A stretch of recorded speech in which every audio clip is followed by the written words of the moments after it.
Hello' everyone, welcome to Motors YouTube channel. আজি আপোনালোকক দেখাম হুণ্ডাই গ্ৰেণ্ড i10 স্পৰ্টছ 2016 লাষ্টৰ ফালৰ গাড়ী হয়, নগাঁও ৰেজিষ্ট্ৰেশ্যনৰ গাড়ী হয়। গাড়ীখন মেৰুন কালাৰ আছে, খুবেই ধুনীয়া কালাৰ।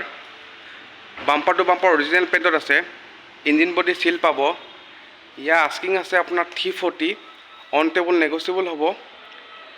1 লাখমান টকা ডাউন পে'মেণ্ট দিলে গাড়ীখন ফাইনেন্সত লৈ যাব পাৰিব।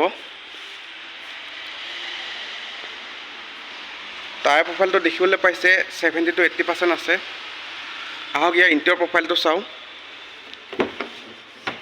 পাৱাৰ উইণ্ডো পাই যাব, চিট কভাৰ লাগি আছে, আফটাৰ মাৰ্কেট এণ্ড্ৰইড ছিষ্টেম লাগি আছে, AC হিটাৰ ৰানিং কণ্ডিশ্যন আছে, মিউজিক ছিষ্টেম পাই যাব, পাৱাৰ ষ্টিং পাব। ইয়াৰ ৰানিং হৈছে 60 to 70 ভিতৰত।